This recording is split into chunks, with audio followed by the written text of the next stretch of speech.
Hi hello नमस्ते Mrs फौजलच्या आणखीन एका छोट्याशा नवीन ब्लॉगमध्ये तुम्हा सगळ्यांचं खूप खूप खूप मनापासून स्वागत. तर नवीन रूममध्ये शिफ्ट झाल्यानंतर पहिलाच हा ब्लॉग असणार आहे. तर आज संडे होता, तर संडेला मी केली होती पावभाजी आणि पाव पण मी घरीच बनवले होते. पहिल्यांदाच ट्राय केले होते आणि एवढे सॉफ्ट आणि एकदम फ्लफी झाले होते. खूप छान जाळी पडली होती. तर जर पावाची रेसिपी जर तुम्हाला बघायची असेल तर नक्की कमेंट करून सांगा. मी नक्की परत एकदा बनवते आणि तुमच्यासोबत डिटेल रेसिपी शेअर करते. तर काही टिप्स आणि ट्रिक्स आहेत ज्यांनी हे जे पाव किंवा लादी पाव आहेत ना, ते एकदम परफेक्ट बनतात. तर चला आता पाव तुम्ही बघू शकता किती छान एकदम सॉफ्ट बनलेत आणि म्हणजे बाउन्स बॅक होते. ते जसं विकतचे पाव असतात ना मैद्याचे, तसेच हे पाव होते आणि टेस्टला तर अगदी म्हणजे एकदम भन्नाट असे लागत होते. आणि हा नुसता मैद्याचा पाव नाही आहे, ह्याच्यामध्ये गव्हाचं पीठसुद्धा आहे. तर 3/4 गव्हाचं पीठ आणि 1/4 फक्त मी मैदा घातला होता, कारण थोडंसं टेस्ट मग आणखी पूर्णच वेगळी लागली असती म्हणून मग मी तसं केलेलं.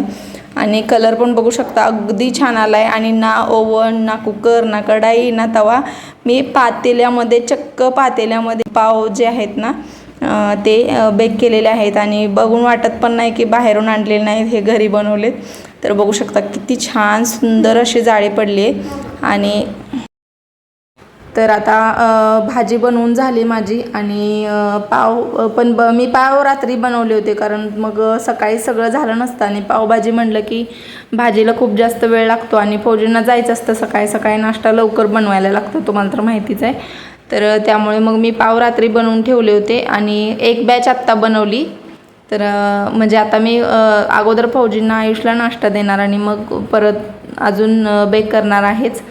तर चला आता हे जे बॅच आहे ना, या ज्या डब्यातली तुम्हाला दिसते, तर याला दूध संपलं होतं, त्यामुळे मग वरून दूध लावलं नव्हतं मी. त्यामुळे मग बघू शकता या पावामध्ये आणि या पावामध्ये थोडासा फरक आहे. कलर आला नाही वरनं. आणि कुकरमध्ये किंवा कढईमध्ये जेव्हा आपण बेक करतो ना, म्हणजे गॅसवरती, तेव्हा असा परफेक्ट असा कलर येत नाही, पण परफेक्ट टेस्ट मात्र येते. खूप छान लागतो पाव. तर हे जे दुसऱ्या बॅचचे पाव आहेत ना, ते अजून जास्त बाउन्सी आणि एकदम सॉफ्ट असे झाले होते, कारण त्यांना जास्त टाईम मिळाला प्रेप व्हायला आणि प्रूफ व्हायला. आणि त्याच्यानंतर मग आम्ही मस्त अशी पावभाजी बनवली होती, खाल्ली दुपारी. लंचमध्ये पण आम्ही पावभाजीच खाल्ली. आणि डिनरमध्ये आज बनवली ती अरबीची भाजी. आता आपल्याकडे याला काय म्हणतात माहीत नाही, पण आळू असतं ना, आळूची पाने असतात ना, त्याच्या त्या मुळाशी एक आलूसारखं, बटाट्यासारखं ते असतं ना, त्याची भाजी आहे ही. तर त्याला मराठीमध्ये काय म्हणतात मला माहीत नाही, ज्यांना माहिती आहे त्यांनी कमेंट करून सांगा. आणि मी कधीसुद्धा खाल्ली नव्हती ना, कधी बनवली होती. आज पहिला फौजी घेऊन आले आणि मग म्हटले की आज अरबीची भाजी बनव. मग म्हटलं की येत नाही, तरी पण मग मी यूट्यूबवर थोडंसं सर्च केलं आणि मग रेसिपी बनवली. आणि त्याच्यानंतर जेवण वगैरे झालं.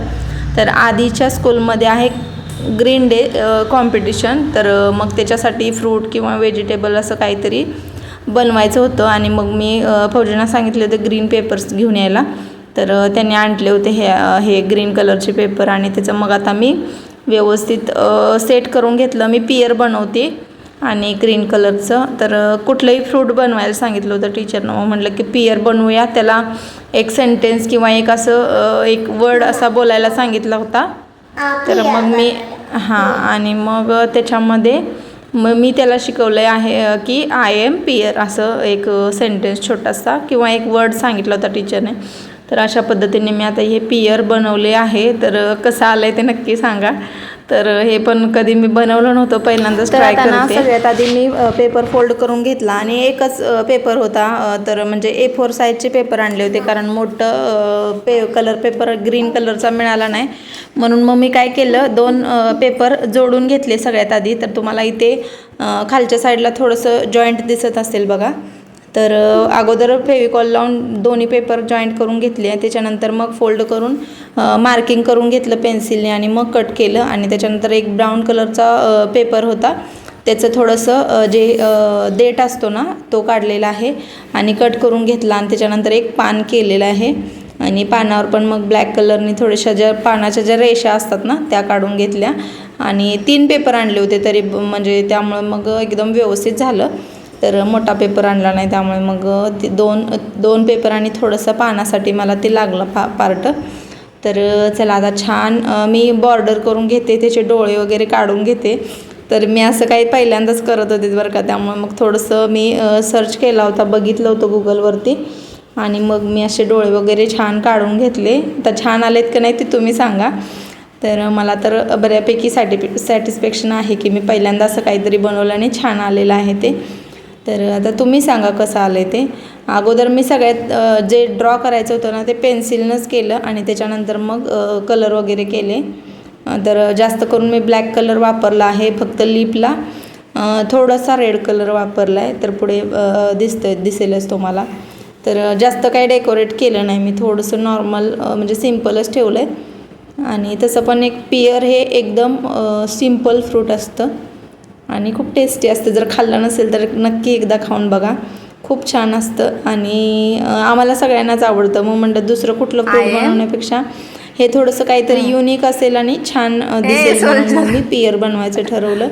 आणि तशाच पद्धतीने मग मी आता बनवून घेतलेलं आहे. तर आता आम्हाला ग्रीन कलरची रिबन मिळाली नाही, त्यामुळे मग फौजींनी रेड कलरची आणली होती. रेड कलरची छान रिबन मी व्यवस्थित स्टिक करून घेतली पाठीमागे, कारण मग गळ्यामध्ये अडकवताना सोपं जाईल. तर कसा वाटला आमचा पियर नक्की कमेंट करून सांगा आणि व्हिडिओ आवडला असेल प्लीज लाईक शेअर सबस्क्राईब करा. पुन्हा भेटूया अशाच एका छानशा व्हिडिओमध्ये. तोपर्यंत सगळ्यांनी काळजी घ्या. Bye bye, take care.